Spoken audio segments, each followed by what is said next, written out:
did come first?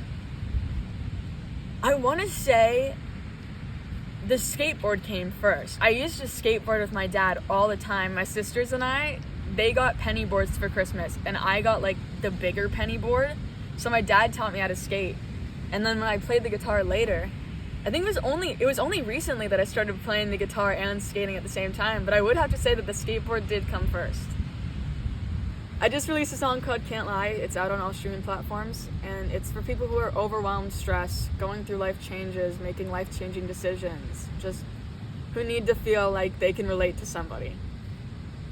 Can't Lie is a song about just being stressed, being overwhelmed with your life. Did I make the right choices? Am I doing the right thing? And it's just kind of that inner monologue that you have with yourself. I wrote the song. It's actually really funny. I went into the studio one day and we were working on a completely different song, completely different vibe. And I went home and I was like, you know what? I need a high energy song that I can relate to personally. So I think it was midnight. And I was told, like, don't write a new song. Everybody was telling me, like, don't do that. Like, why would you do that? I sat down with the guitar and I was like, don't tell me what to do. And I wrote it myself. And so I wrote the song Can't Lie, and all my friends were going to college at the time. Everybody was kind of figuring themselves out. And I was wondering, am I missing out? Am I staying behind? Am I making the right decision? And I feel like you can think that way for every major decision in your life. So I thought it was really important to kind of show other people that even somebody who seems like they've got everything figured out does not have everything figured out. And that's kind of what Can't Lie is all about. Overcompensating what I have for what I'm wasting. My life is sitting on hold. It takes a lot of patience, feels like I am always waiting. I'm losing sleep for the cold. And I have all of the time in the world until I lose it, until I lose it. I wanna love it, but I can't lie, can't lie. I'm scared of taking the plunge. Why do I never really feel right? Am I planning a life I don't want? Making decisions too young. What if I choose something dumb? I got into music through musical theater. So I was doing plays and I was told that I wasn't allowed to be in a production unless I learned how to play the guitar. So I got myself a guitar teacher, and luckily she was also kind of like a songwriter herself, and she taught me how to play the guitar and how to songwrite. And ever since then I was like, I think I like performing music with a guitar for people more than I like musical theater. And that's kind of how everything started. But I think my main influence would be my dad. He works and he does something that he loves, so seeing him come home every day with the biggest smile on his face kind of made me realize that music makes me happy and it's what I want to do. I've been doing content for the past 4-ish years, and I felt like I was doing the same thing over and over again, and I wanted to do something that was my own, that nobody else was doing. And I mean, I've always skateboarded. It was kind of like my two hobbies were music and skateboarding. So I don't remember who it was. I think it might have been my dad that, like, in passing, he was walking by my room and he was like, hey, have you ever tried to play the guitar while you were on a skateboard? And I was like, no, Dad, that's dumb. And then it, like, stayed in my mind. I was like, I bet I could do it. And so I went outside and I like tried it once. I was like, absolutely not. That's not happening. And then my mom was like, oh, I guess you can't do it.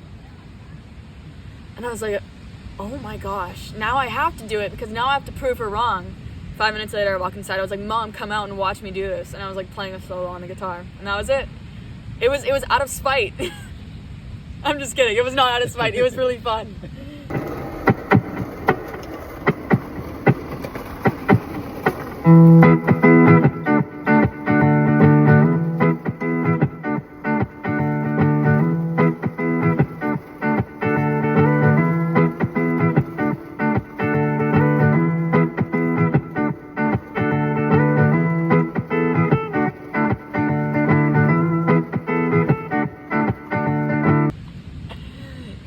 You know, actually, you would be surprised how many people in the comments speculate this and wonder if I'm like one of three, or other people will like comment and be like, no, there's just one, you can see like the clips.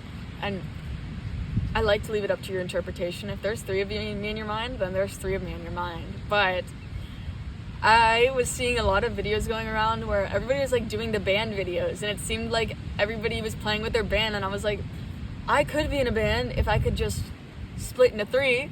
And so it kind of gave me the idea, like, wait, I can split into 3. I can literally do that. So I kind of would learn the songs on each instrument, and then I'd record it all separately where the phone's kind of moving back and forth.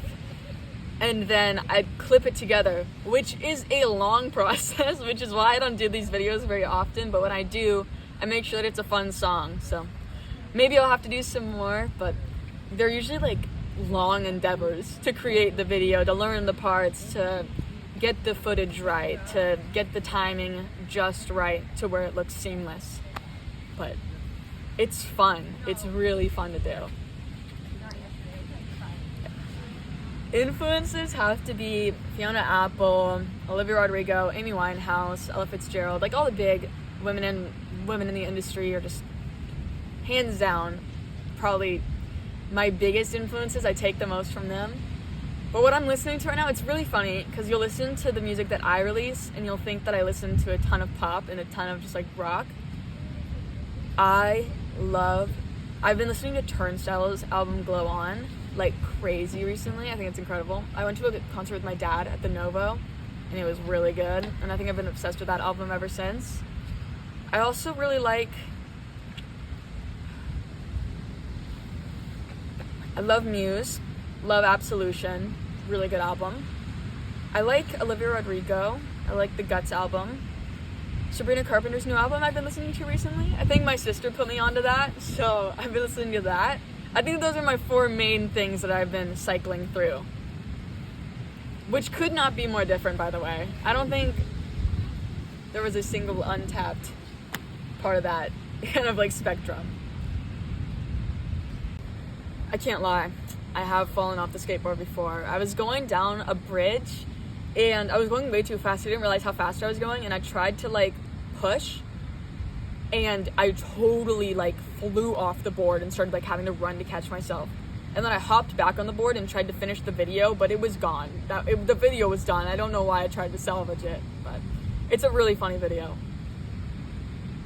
I'd say one of my favorite moments was recently I got to open for a band who they're friends of mine. They're called True Blood, and they're big on Instagram, big on social media, and they asked me to open for them for 2 shows, one at Ventura Music Hall and one in the Soma down in San Diego. And it was so much fun because it was nice to play in front of people that like genuinely were like there to watch you, even if they weren't there to watch me. But I got to meet a ton of girls afterwards and they were so sweet, and it just really enforced the fact that this is what I want to do with my life.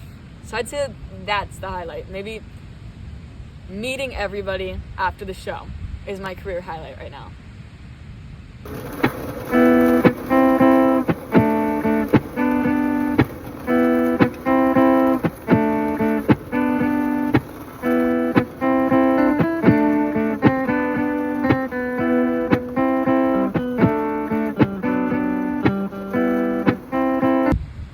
So I am what's called melodically driven, which means I write the kind of chords and the melody before I dive into the lyrics. So how I write music is I kind of think of a rhythm, then I come up with chords, and then I hum a melody, and then whatever lyrics come to my head, I just word vomit, and then I refine the details later, and I just do that over and over again until I have a full song. I've got more singles coming out, and I'm working on some pretty cool projects to give to you guys, so you guys should stay tuned. Do what you love. Don't try and do something just because you think somebody else is gonna like it. And just be yourself. I mean, I know that that's so just corny to say and like everybody says it, but it's real. It's true. People know when you're not authentic, and just be happy with who you are.